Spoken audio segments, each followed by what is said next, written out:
Ever get that feeling? You know, that gut feeling like something's off? Oh, yeah, definitely. Like a sixth sense, almost. That's exactly what happened to LSE, a mom from Philly.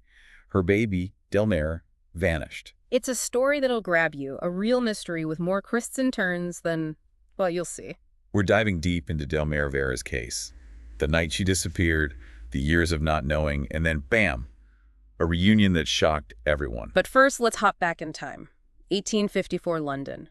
A different kind of mystery was brewing. A city gripped by fear, cholera, a deadly disease just ripping through the streets. People dropping left and right, and no one had a clue why. But then comes this doctor, John Snow. He's like, hold up, I think I got a different idea here. Mm.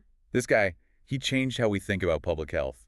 Forever. Two tales, totally different, but both show how powerful it is to just observe, and to keep pushing for the truth. You love a good mystery.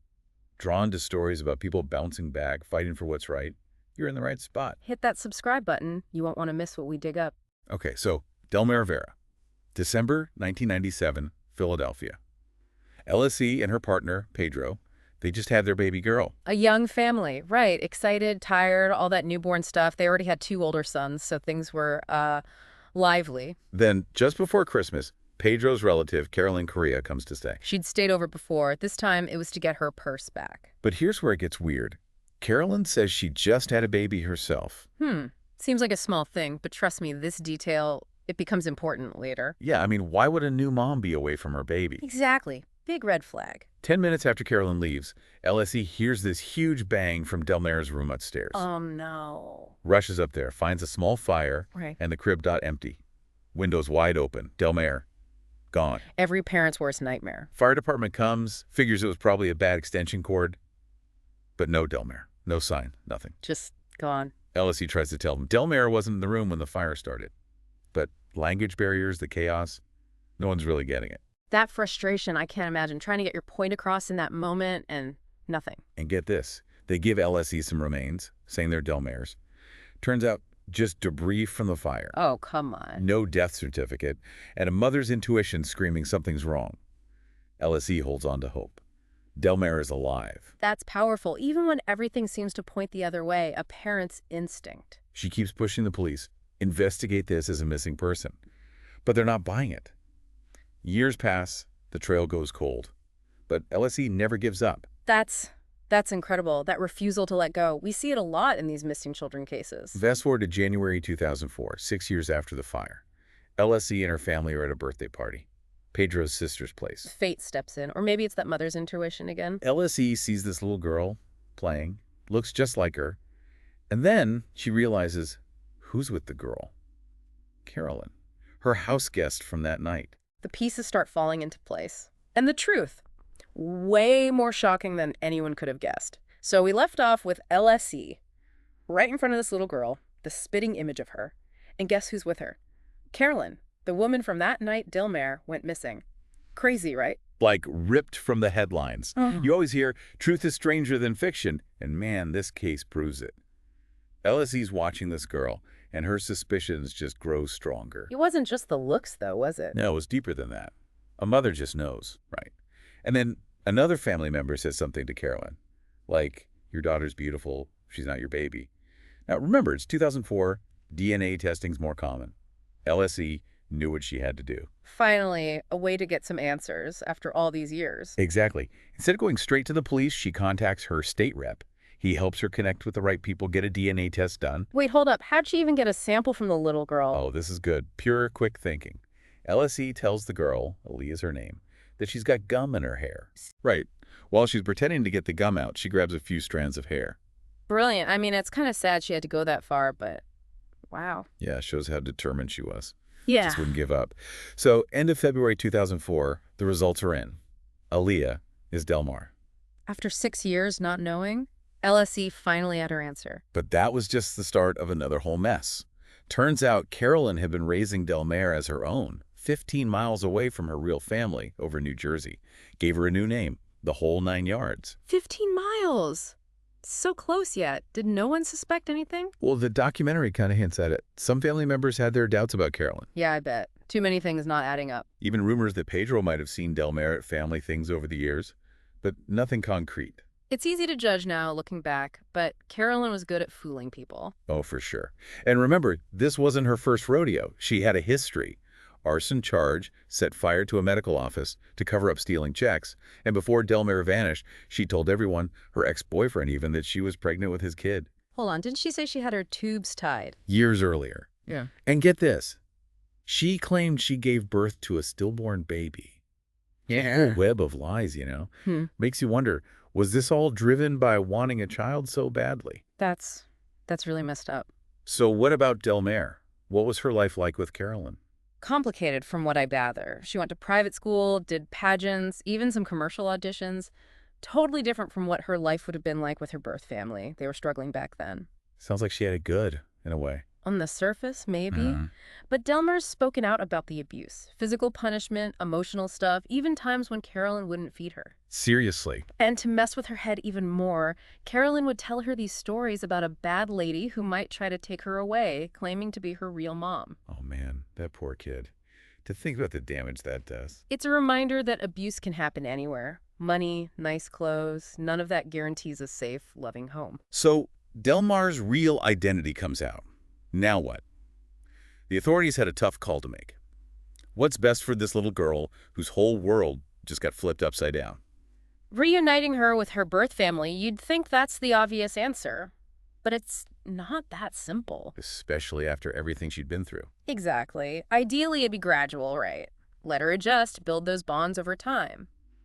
But Carolyn's in jail now, so the choices were foster care or straight back to her birth family. And they went with the family, hoping to keep things as stable as possible for Delmare. On paper, it makes sense. Minimize the disruption. But in hindsight? Yeah, Delmare's been pretty open about this. No therapy, no counseling, no one to help her process everything that happened. Just, okay, you're home now, figure it out. Basically, it shows the cracks in the system, even when everyone's trying to do the right thing. Sometimes it's not enough. These kids need more than just a roof over their heads. They need support, people who understand what they've been through. Yeah. But it wasn't all bad. She felt relieved to be in a home where there was always food, that kind of stability, and she got close to her brothers. That's good to hear. At least there was some sense of belonging. But as she gets older, the teen years hit, and all that bottled up trauma, it starts to surface. Things get tense between Delmare and LSC. She ends up moving in with her dad, Pedro. Did that work out any better? Unfortunately, no. That relationship fell apart too. So at 15, she's living in a group home. Wow.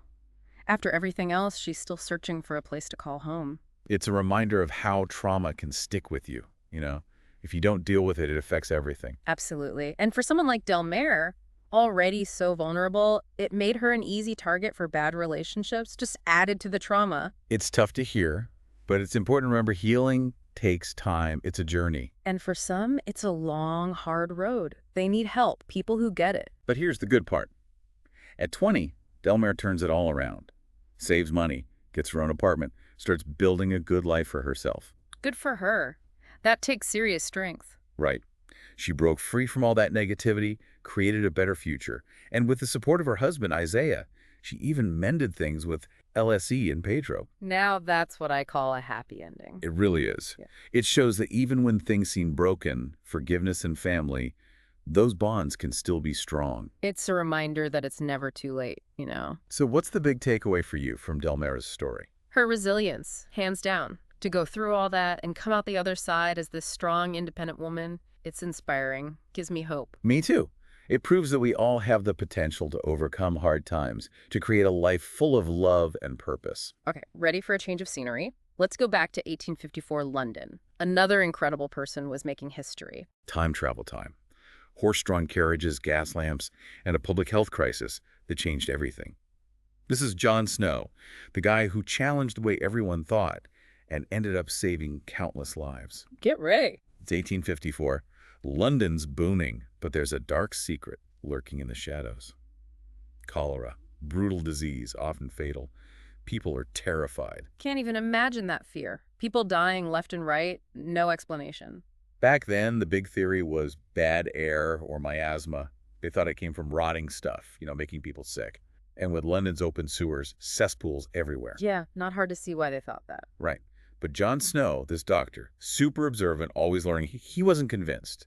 He had a hunch something else was going on. He was way ahead of his time. He'd seen how dirty water could make people sick and started thinking, what if it's not the air, but the water spreading cholera? This is a radical idea called the germ theory. Went against everything doctors believed back then. Imagine the guts it took to stand up and say, nope, you're all wrong. Yeah. That's how real change happens. Yeah, totally. So, August 1854, another cholera outbreak hits Soho. Poor area, lots of people crammed together. Within days, hundreds are dead. Panic everywhere.